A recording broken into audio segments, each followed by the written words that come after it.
Hello friends, welcome back to my channel. இன்றைக்கி நம்ம கிச்சனில் பார்க்க போகிறது ஒரு சூப்பரான ஸ்வீட் ரெசிபி தான் பார்க்க போகிறோம். டீ கடைகளில் இனிப்பு போண்டா செய்வாங்கள்ல, அதுதான் நம்ம இன்றைக்கி பார்க்க போகிறோம். இது நம்ம எப்போவுமே கடைகளில் மட்டும்தான் சாப்பிட்ருப்போம்.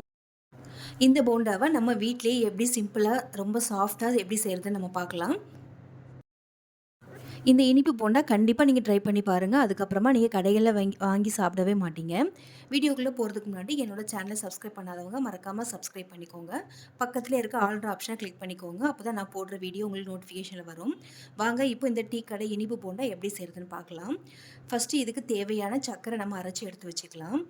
நான் இன்றைக்கி 1 கப் அளவுக்கு சர்க்கரை எடுத்திருக்கேன். இப்போ இந்த சர்க்கரை கூட நம்ம 4லேருந்து 5 ஏலக்காய் சேர்த்து நம்ம பொடி பண்ணிக்கலாம். ஏலக்காவை சேர்த்து பொடி பண்ணும்போது நமக்கு ஏலக்காவும் நல்லா அரைப்பட்டு வந்துடும். இதை இப்போ நைஸாக பொடி பண்ணி எடுத்துக்கோங்க. இப்போ பொடி பண்ணி எடுத்ததுக்கப்புறமா இதை ஒரு பவுலில் சேர்த்துக்கலாம்.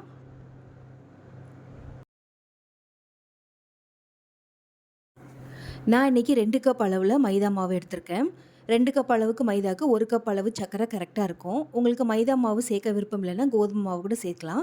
ஆனால் டீ கடைங்களில் கிடைக்கிற மாதிரி உங்களுக்கு பெர்ஃபெக்டாக வேணும் அப்படின்னா மைதா மாவு சேர்த்தா தான் ரொம்ப நல்லாயிருக்கும். இப்போ இது கூட 1/4 ஸ்பூன் அளவுக்கு உப்பு சேர்த்துக்கோங்க. இது கூடவே 1/4 ஸ்பூன் அளவுக்கு பேக்கிங் சோடா சேர்த்துக்கலாம். இதில் நீங்கள் பேக்கிங் சோடா சேர்க்குறப்போ நல்லா சாஃப்டாக உங்களுக்கு கிடைக்கும். கூடவே 1/2 டீஸ்பூன் அளவுக்கு நெய் சேர்த்துக்கோங்க. நீங்கள் நெய் இல்லைன்னா பட்டர் கூட இதில் சேர்த்துக்கலாம். நான் 1/2 டீஸ்பூன் அளவுக்கு நெய் சேர்த்துருக்கேன். இப்போ இது கூட 1/2 கப் அளவுக்கு தயிர் சேர்த்துக்கலாம். தயிர் கண்டிப்பாக சேர்த்துக்கோங்க. அதோட புளிப்புத்தன்மை எல்லாமே இதுக்கு ரொம்ப நல்லாயிருக்கும். இதுக்கு தயிர் ரொம்ப புளிச்சு போனதாக சேர்க்காமல் லைட்டாக புளிப்புத்தன்மையாக இருந்ததாக சேர்த்துக்கோங்க. இப்போ இதை நல்லா மிக்ஸ் பண்ணி எடுத்துக்கலாம். ஃபஸ்ட்டு தண்ணி எதுவும் சேர்க்காமல் அந்த தயிர்லேயே நல்லா மிக்ஸ் பண்ணி எடுத்துக்கோங்க. அதுக்கப்புறம் தேவைப்படும் போது கொஞ்சம் கொஞ்சமாக தண்ணி சேர்த்துக்கலாம்.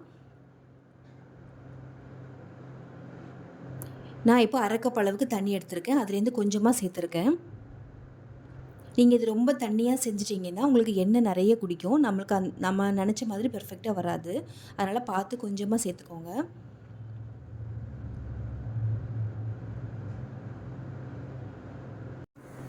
இப்போ தண்ணி நம்ம 1/2 கப் எடுத்திருந்தோம். அதில் 1/4 கப் அளவுக்கு மீதி இருக்குது. அதையும் இதில் சேர்த்துக்கலாம். சேர்த்துட்டு இந்த மாதிரி நல்லா மிக்ஸ் பண்ணி எடுத்துக்கோங்க. நம்மளுக்கு இந்த அளவுக்கு மாவு இருக்கணும். மாவை எடுத்து இந்த மாதிரி பண்ணும்போது இந்த மாதிரி மடிப்பாக விழணும். அப்போ தான் கரெக்டாக இருக்குன்னு அர்த்தம். இப்போது 20 நிமிஷம் மட்டும் நம்ம இதை ஊற விட்டுடலாம். நம்ம பேக்கிங் சோடா சேர்த்துருக்கிறதுனால நம்ம ஒரு 20 நிமிஷம் ஊற விடும்போது நல்லா சாஃப்டாக நமக்கு கிடைக்கும். இப்போ பாருங்கள், ஒரு 20 நிமிஷம் நம்ம நல்லா ஊற வச்சிட்டோம். இப்போ லைட்டாக நமக்கு பொங்கி வந்திருக்கு. இப்போ இதை நம்ம எண்ணெயில் போட்டு பொரிச்சு எடுத்துக்கலாம்.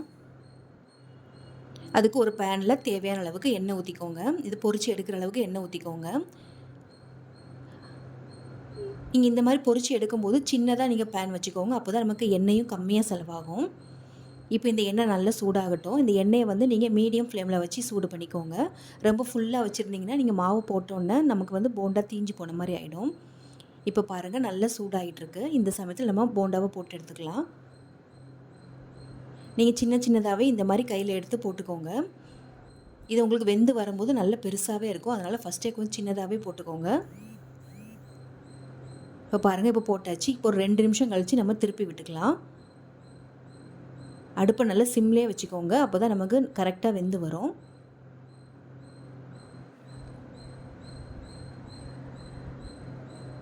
ரெண்டு நிமிஷம் மட்டும் ஒரு பக்கம் வேக விட்டால் போதும். அதுக்கப்புறமா இந்த மாதிரி திருப்பி போட்டுட்டு மறுபடியும் இன்னொரு பக்கம் ஒரு 2 நிமிஷம் வேக விட்டுருங்க.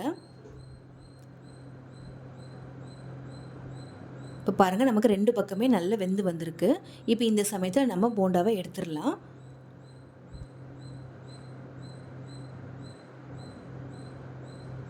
அவ்வளோதாங்க, நம்மளோட சூப்பரான டீ கடை இனிப்பு போண்டா ரெடி ஆகிடுச்சு. இதை நீங்கள் கடையில் வாங்கணும்னு அவசியமே இல்லைங்க. வீட்லேயே அடிக்கடி செஞ்சு சாப்பிட்லாம். இந்த போண்டாவுக்கு உங்களுக்கு மைதா மாவு வேண்டாம் அப்படின்னு நீங்கள் நினச்சிங்கன்னா கோதுமை மாவு கூட சேர்த்துக்கலாம். அதுவுமே டேஸ்ட் ரொம்ப நல்லாயிருக்கும். கொஞ்சம் டிஃப்ரெண்ட்டாக இருக்கும், அவ்வளோதான். மற்றபடி டேஸ்ட் எல்லாமே நல்லாயிருக்கும். இந்த வீடியோ உங்களுக்கு பிடிச்சிருந்துன்னா மறக்காமல் லைக் பண்ணி ஷேர் பண்ணிக்கோங்க. தேங்க்ஸ் ஃபார் வாட்சிங்.